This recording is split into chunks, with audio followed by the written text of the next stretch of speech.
안녕하세요, 구독자 여러분. 규스케입니다. 해가 붉게 뜬 아침, 어김없이 출근합니다. 오늘은 의미 있는 보도가 나가는 날이에요. 최근 3년간 일터에서 추락사한 1136명의 죽음을 추적하는 보도입니다. 열심히 질주하는 기차처럼 1년간 팀원들과 함께 달렸습니다. 오늘 뷰이로그 제목은 카메라 뒤의 사람들입니다. 비록 TV 화면에 등장하지는 않지만 보도를 위해 열심히 달려온 우리 제작진의 모습을 담아보려고 합니다. 올해 공들인 보도가 생방송으로 나갈 때 제작진은 어떤 반응을 보일까요? 그럼 사람이 또 떨어진다. 추락사 1136명 추적 보도 모니터링을 보러 가볼까요? 이들은 또 건설사나 현지 대사관으로부터 확진자 발생에 대해 구체적인 정보를 전달받지 못하고 있다고 주장했습니다. 서로 아름아름으로 누가 몇 명이 격리됐고 현재 한국인이 국내 입국하다가 몇 명이 양성 판정이 받았고 또 이렇게 알지. 바그다드 공항이 폐쇄된 상태여서 조속한 귀국은 쉽지 않은 상황입니다. MBC 뉴스 신재웅입니다. 공사장이나 공장에서 쓰는 안전모입니다. 이 모자들은 공통점이 있습니다.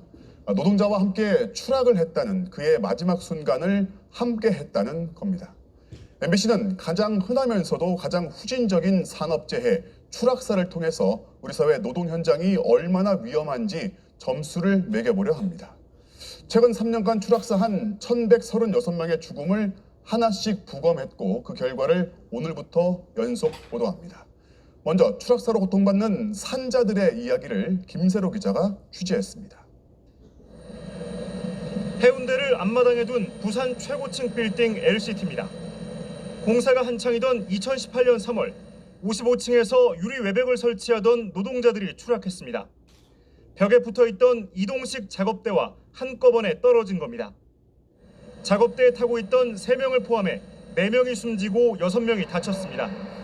한 뼘 거리가 생사를 갈랐습니다.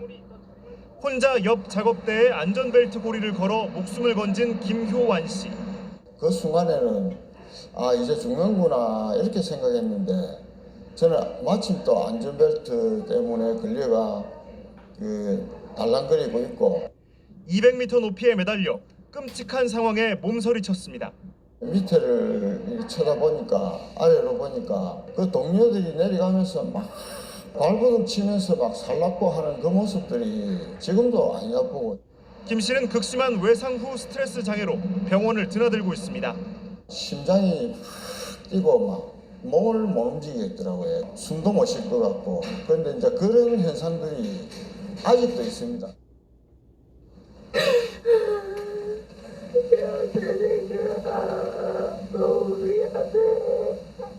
지난해 4월 경기도의 한 건설 현장에서 숨진 26살 김태규 씨. 문이 닫히지도 않은 승강기를 타고 폐자재를 나르다 5층에서 떨어졌습니다. 일한 지 사흘 되던 날이었습니다. 일용직이라 변변한 안전화도 받지 못해 운동화를 신고 일했습니다. 듬직한 아들의 죽음 이후 가족의 일상은 한순간에 달라졌습니다. 죽은 사람은 한 가정의 아빠이자 아들이자 딸이자 한 명이지만요. 그 한 명의 가족들이 모두 지옥에서 살아요. 일하다 떨어져 목숨을 잃은 안타까운 사고들. 사고 원인을 들여다봤더니 안전 승인도 받지 않은 승강기를 회사가 무리하게 운행하지 않았더라면 안전 책임자가 이동식 작업대 부착 설비를 한 번만 미리 점검했다면 비극은 피할 수 있었습니다. 누가 나와서 크게 관리 감독하고 조심해라 어떻게 하라 그런 교육도 별로 없었습니다. 승인조차도 받지 않는 엘리베이터, 저 화물용 엘리베이터에 그것도 이 건물의 가장 높은 층에서 안정장비 하나 없이 일을 시켰다는 게 최근 3년간 추락해 숨진 1136명의 죽음의 이유를 부검했습니다. 사고 당시 조사 보고서부터 판결문까지 꼼꼼히 살펴봤습니다.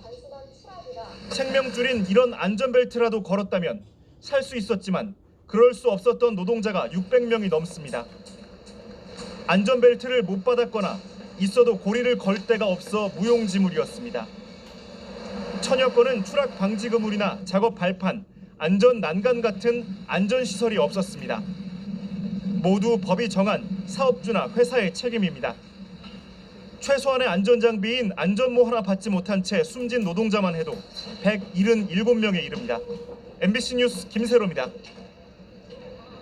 이번에는 추락사한 이들의 연령, 채용 형태, 국적을 분석해봤습니다. 예상 가능한 대로 희생자를 설명할 때 하청업체, 일용직, 외국인이라는 수식어가 많습니다. 경제적으로 또 사회적으로 낮은 곳에 있는 이들이 더 높은 곳에서 더 위험한 일을 하고 있다는 얘기입니다. 이어서 백승호 기자입니다. 단순한 추락이나 작업 도중 추락해 목숨을 잃었고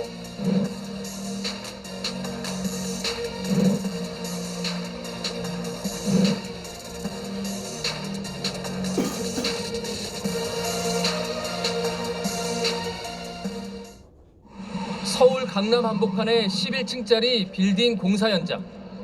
한 달 전 50대 노동자 김모 씨가 공사장 한쪽에서 쓰러진 채 발견됐습니다. 모자는 있어요. 모자는 떨어져 저기 있더라고요. 떨어지면서 병원에 옮겨졌지만 곧 숨졌고 현장엔 공구통과 작업 도구만 남았습니다. 위층에서 벽에 붙어있던 자재를 혼자 뜯어내고 있던 중이었습니다. 이거 뒤로 왔다 이거. 모자가 아니다. 근데 뒤로 왔다가 팍 내려보니까 건물 밖으로 몸을 내밀고 일하다 8층에서 5층으로 떨어졌다는 건데 안전벨트를 몸에 차긴 했지만 사망자 본인이 이렇게 고리를 걸지 않았다는 게 건설사 주장입니다. 안전벨트에 안 걸고 계속적으로 진짜 지시하고 통제하고 했어야 되는데 근데 그렇게 맨날 얘기한다 해도 버퍼링이죠. 하지만 사고 현장에선 안전벨트 고리를 걸 만한 데는 찾을 수 없었습니다. 있어야 할 추락 위험 표시도 없었고 추락 방지 그물도 없었습니다. 아시겠지만 재수없어요. 재수없어 죽은 노동자는 하청업체 소속 중국 동포였습니다. 이렇게 목숨과 임금을 맞바꾼 1136명은 누굴까요? 추락 사고 현장을 담은 사진들입니다. 쓰고 있던 안경이나 벗겨진 신발도 있고요. 손때 묻은 작업 도구도 있습니다. 생사가 갈리는 순간까지 함께한 안전모가 가장 많이 보입니다. 찌그러졌거나 깨져 갈라진 틈을 보면 추락 당시 고통이 짐작됩니다.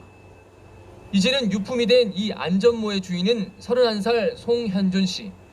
송 씨 같은 20, 30대 청년 노동자는 60명이 넘습니다. 뻔뻔한 놈이 아니 지금 죽어서 와야 되냐고. 건설 현장에선 사망자 태반이 하청업체 소속이었습니다.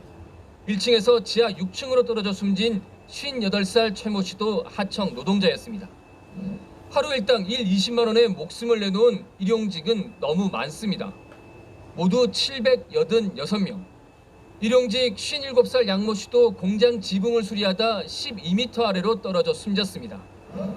추락 방지 그물에 걸려 가까스로 구조됐다 사흘 뒤 병원에서 사망한 50살 이모 씨는 중국 동포입니다. 80명 넘는 외국인 노동자가 이렇게 일하다 떨어졌습니다. 위험이 가장 사회적으로나 경제적으로나 자신의 의사표명을 하기 힘들거나 소외되어 있는 계층들이 많이 갖고 가게 되는 구조라는 거예요. 우리는 여전히 위험을 용균이처럼 하청업체나 일용직 노동자, 외국인들에게 떠넘기고 있습니다. 위험의 외주화를 막기 위해 올해 1월부터 시행된 김용균법이 무기력합니다. 올해 들어서도 91명이 떨어져 숨졌습니다. 사람이 또 떨어집니다. MBC 뉴스 백승호입니다. 한국 등을 참여시켜서 G7 정상회의를 확대 개편하겠다는 미국의 구상에 대해서 일본이 공개적으로 반대하고 나서자 청와대가 강도 높게 비판했습니다. 청와대는 일본에 대해서 첫날 보도가 이렇게 끝납니다. 어느덧 어두워진 한강을 지나며 오늘 하루도 잘 버텼다고 스스로를 토닥여줍니다. 추락사 보도는 5일간 방영 예정입니다. 한 주간 긴장의 끈을 놓지 않겠다고 다짐합니다. 긴 규이로그 봐주셔서 감사합니다. 열심히 산 하루 오늘도 균나